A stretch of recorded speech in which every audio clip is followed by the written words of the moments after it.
से जरिया गैया करे राह में गोहरिया ना राजा थका रहन गैन पान बिस्तरा बढ़िया नींद आई गई गद्दा पान फर्राटा पान सो गए फर्राटा फर्राटा लगा रहा बस कौन फर्राटा भैया जौन एकदम पावर प्ले वाला होता बढ़िया बिस्तरा पौलन राजा बे चिंता होई के सोई गईलन वाह एकदम गमछा जवन रहा पूरा शरीर तोप लिहन तब ले रानी एकदम खखाने पहुंची एकदम मार खुशी के मारा कि हमार राजा राजा है तनके दवाई देन है हमार सैया हमार दुल्हा आई बहन हमार दुल्हा हाय चली तनी मुलाकात हो जाए कुछ बात हो जाए हां 2-3 साल पे आई रानी पहुंचले तब ले भइल का अंतरा दिहन ठठ से बधाई रानी गमछा हटाई अरे तुरंत बदनिया हो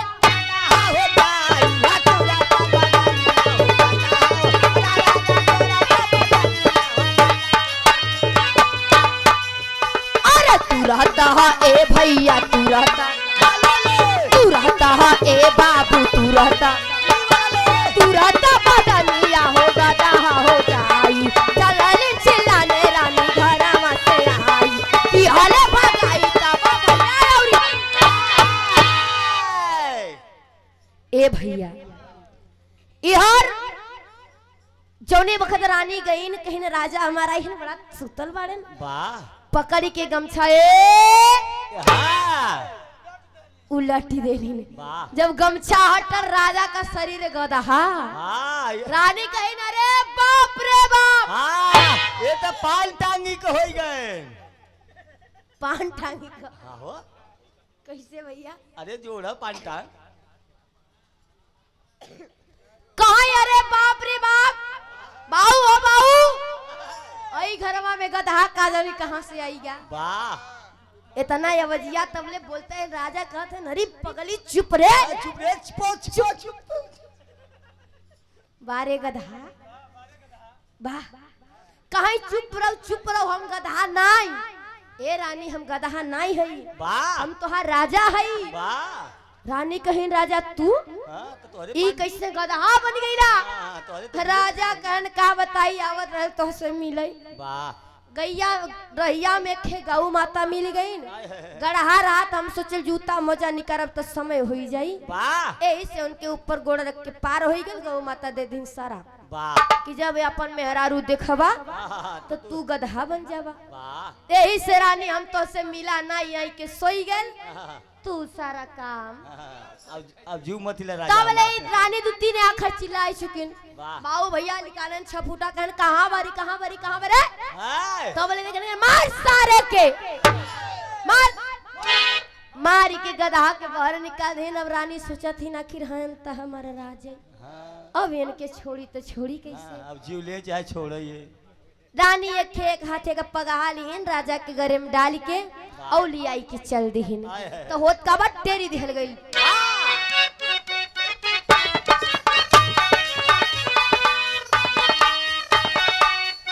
अरे धई के भैया धई के बाबू धई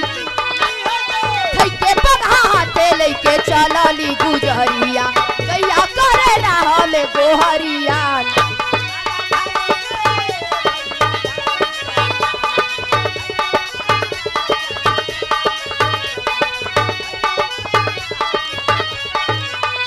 अरे गैया करे राह में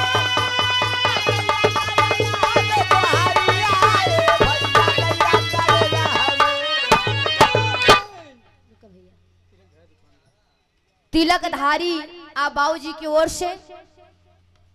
100 रुपया का पुरस्कार इस गीत के भाव पे चरण छू के आशीर्वाद की आकांक्षा है कहा भैया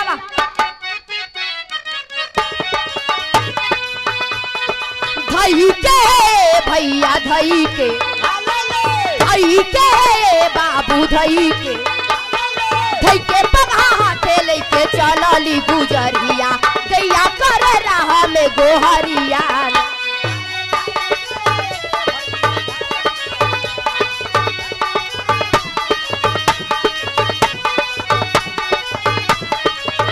अरे गैया करे राह में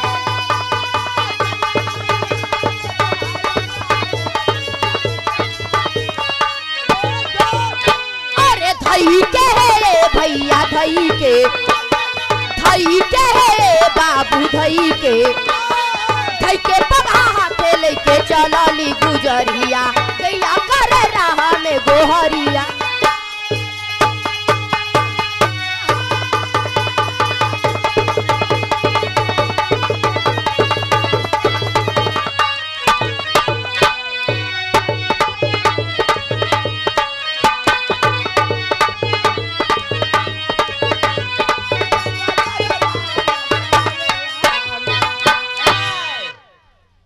धई के पगहा हाथे लेके चलली गुजरिया वाह गैया करे राह में बढ़िया ना रानी पगहा पकड़ के लियाई के चल देलिन। लियाई के चलत हिन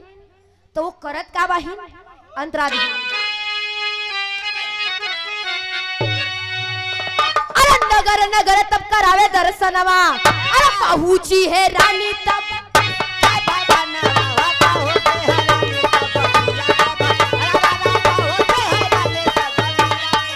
अरे पहुंचिया ए भैया पहुंचिया ए बाबू पहुंची है रानी तब काशी दरमियानवा हीराबा दी पारा में अपन सजनवा आए एक साधु तब दौड़े ए भैया रानी लियाई के चल देलिन। लियाई के चल देलिन नगर नगर में जितना मंदिर मिलत बा जितना देवी देवतन का स्थान मिलत बा सकतो माथा टिकत ही न टिकवावत ही टिकवावत काशी दरमियान पहुंच गईलिन। जब गईलिन थक गई न भैया एक बगीचा रहल पीपल का पेड़ रहल वही में अपने राजा जी का पगहा बांध दीहिन। बांध के लगिन आराम करत तब ले साधु महाराज जात रहे नोहरे से। साधु महाराज देखें तो कहन हां ओई लड़कियां कितनी सुंदर और ई गदहावा के संग वहां का करता इतनी सुंदर लड़की बा लेकिन गदहा लेहे बा। ई गदहा के लिए की का करता जाई के पूछे लगन की बिटिया आ बेटी ओई गदहावा काहे लिए आई वाड़ू। रानी कहिन राजा बाबा ई गदहा नहीं हमार राजा है। लखेश्वर के धरती से राम शरण यादव हमारे बड़े भैया की ओर से 100 रुपया का पुरस्कार आशीर्वाद की चाह रहे भैया के। ए भैया यार कहाँ की गदहा लिया कि क्या करते बतौलिन कि बाबा ये गदहा नहीं ये हमार राजा हैं इनके माई गऊ शराब दे देन कहीं गऊ माता शराब दिया न बतावे शराब से मुक्त कैसे हुई है। तब बतौलन महात्मा जी राजचंद्र गुप्ता हेलुआई भैया की ओर से हरिराम के रहने वाले हैं भैया 100 रुपया दे के सम्मान के लिए छोट बहन का आशीर्वाद की चाह रही। लकेश्वर के धरती से हमारे बड़े भैया महेंद्र यादव भैया की ओर से 100 रुपया का पुरस्कार आशीर्वाद की चाह रही। बाबू ए भैया बाबा जवन महात्मा जी रहलन कहन बिटिया तू भरमा जी भरोसा धरस सब हो जाई लेकिन कहत बारन का तेरी दिहल गई।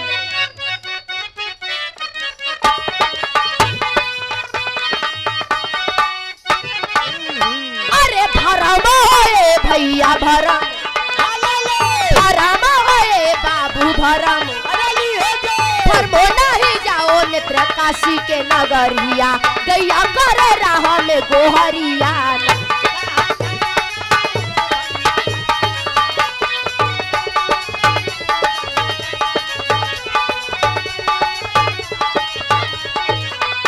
अरे गैया करे राह में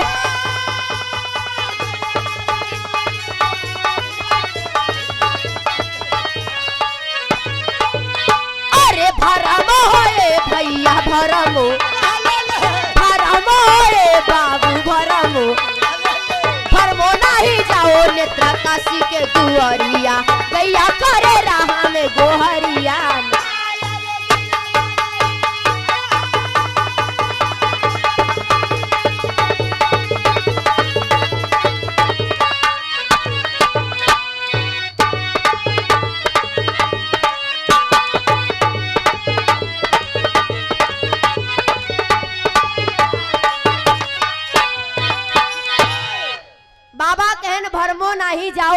काशी के दुआरिया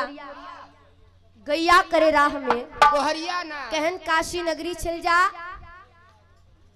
वहां जगह तोहरे दुख का संविधान मिल जाई। वाह तोहरे जवन तोहार स्वामी बाबा संकट में पड़ा बहन, वाह एकर उद्धार हो जाए। हो जाई। लेकिन रानी चढ़थिन यहाँ तनी गीत बदल दिहल गई। का लगल गुरुजी?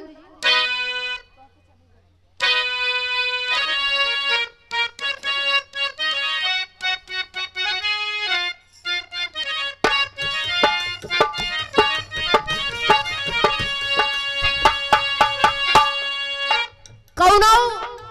दुखियारी वाह माई गंगा के आश्रम में जाई के आए है आंचल के फैलाई की अर्जी करत बा। अरे वाह लेकिन का कहिए अच्छा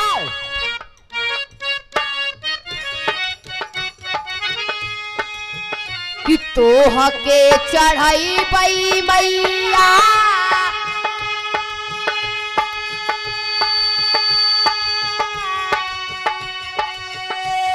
नारियर चुनारिया हो की गंगा जी, हो की गंगा जी बोझल नैया कई दे तू किनारावा हो की गंगा जी। अरे बोझल मैया फेंका कई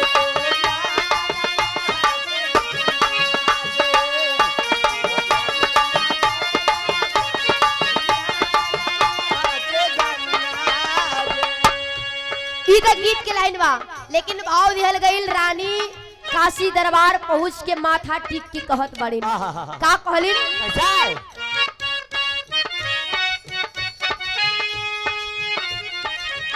पहुंची है नारी लईके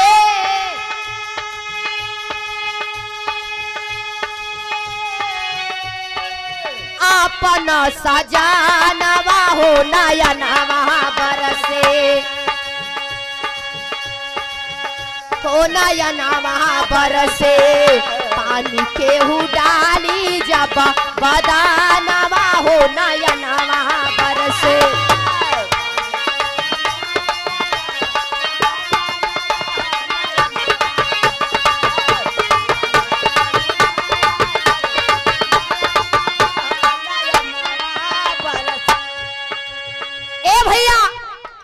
जब वहां काशी दरबार में गईलिन माथा टिक के रोए, लेकिन तबले भ्रमण करत करत वही साधु जी वहां पहुंचलन। कहन बिटिया वाह रोवा जिन, आए है ए बिटिया रोवा जिन तोहरे दुख खाली एक ही समाधान बा वाह कि तोहरे स्वामी के ऊपर अगर कौनो औरत वाह एक लोटा पानी डाल दे है आए है तो समझो तू इन गदहा से इंसान हो जाए हो जाई है। इतना बात सुन के रानी ले आई कि अलिन राजा के दरबार में। जब राजा के दरबार में अलिन भैया काहे सीटी देत हो? वाह वो चुटकी आवत रहे हमारा तो डंका बजवा देलन वाह कि अगर राजा के ऊपर जो भी औरत एक लोटा पानी डाली ओके आधा राज आधा पाट दिहल जाई। वाह जितना गांव का औरत रहलिन सब भर भर लोटा पानी लेके पहुंचत बाड़ीन। आए है तो बोले घूमत घूमत साधु महात्मा वहां पहुंच गएलन। वाह। एक बात कहलन का वही से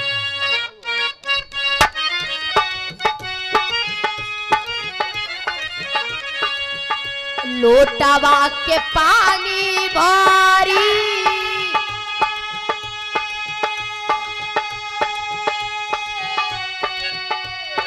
अहे जब समानवा हो नयनवा बरसे, हो नयनवा बरसे सुन सर्थ भगली न सब भवानवा हो नयनवा बरसे।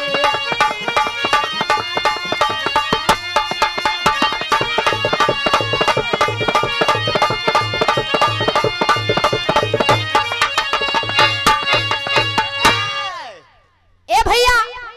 जब नारी बोरा हराय से लाइन लग गा राजा के दरबार में, वाह जितना गांव का औरत रहीन आए है सब एक एक लोटा पानी लई के पहुंचल बाड़ीन। और जेकर मर्द संगे रहन वही में हमरे खुनियो भैया गए रहन अपने मलकिन के लिए आई के। अरे बाप रे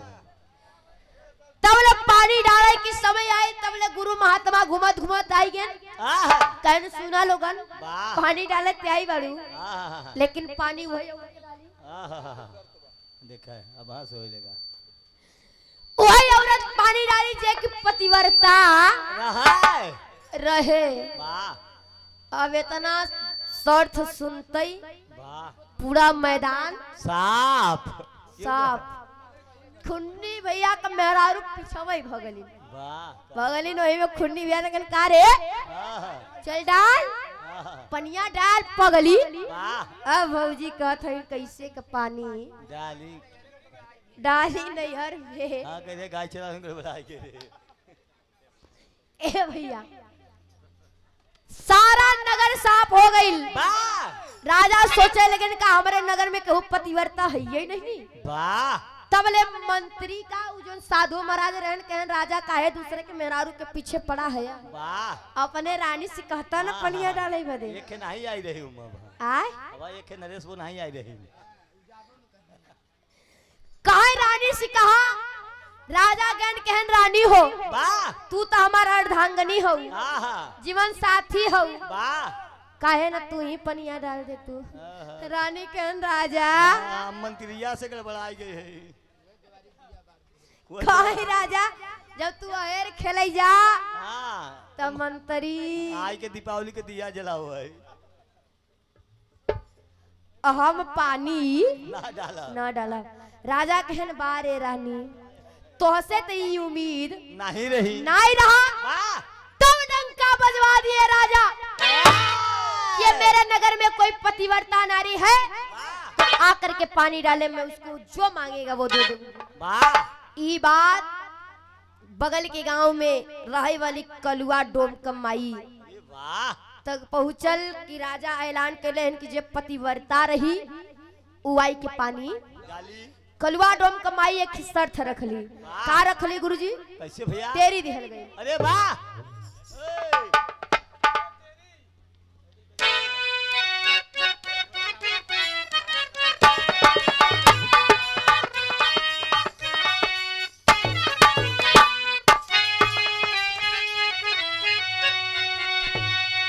रहली कलुआ डोम की आई अरे अपन शर्त पहले ऊ रखी है सुनाई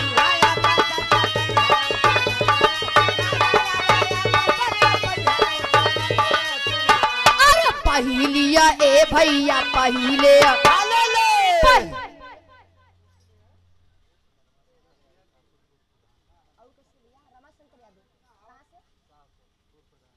रमन शंकर यादव शाहपुर प्रधान जी की ओर से भैया की ओर से 200 रुपए का पुरस्कार प्रधान जी के चरणों में कोटि कोटि प्रणाम आशीर्वाद की चाह रही कहाँ का गुरु जी था अरे माई रही कलुआ डोम की आई अरे अपन शर्त पहले तब रखी है सुनाई हो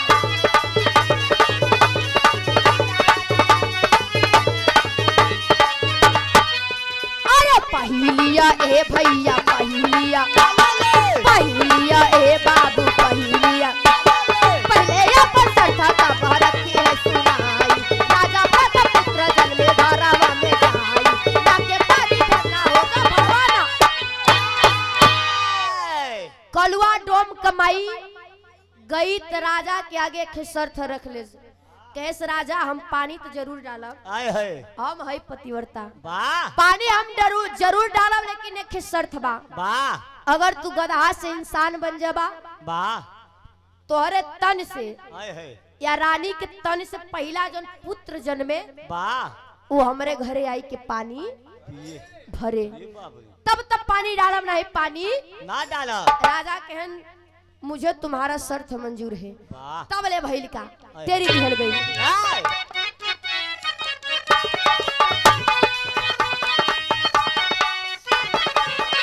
अरे वाह जी वाहे भैया वाह जी हाजी वाहे बाबू वाह जी बाजी पानी डाली कलुआ डोम की मातरिया गैया करे राह में गोहरिया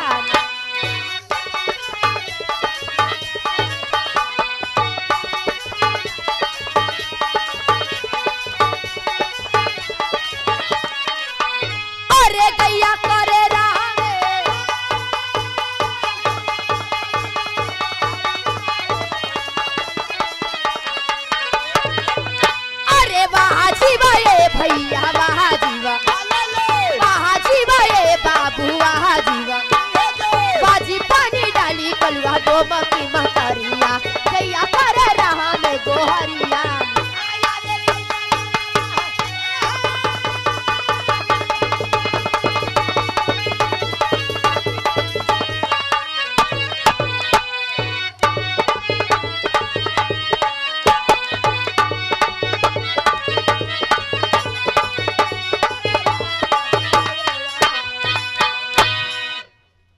वाजिव पानी डाली कलुआ डोम की महतरिया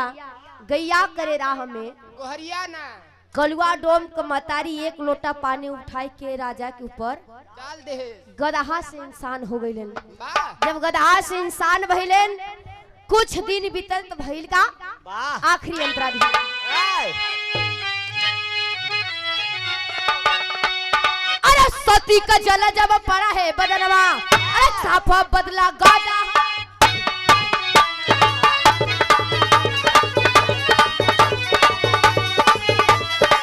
अरे साफा बदला ए भैया साफा बदला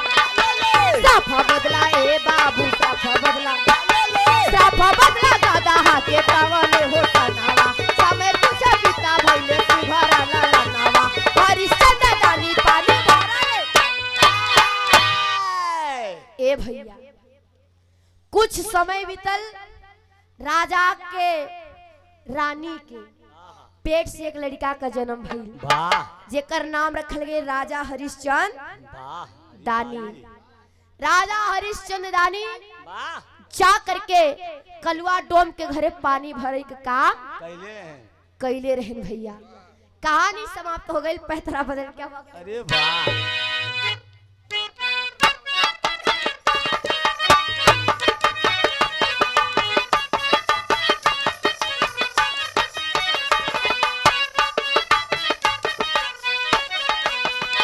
अरे गावैये भैया गावैये बाबू गावै आरती राज सभा बिच चवलरिया उदय राज लिखल क जरिया में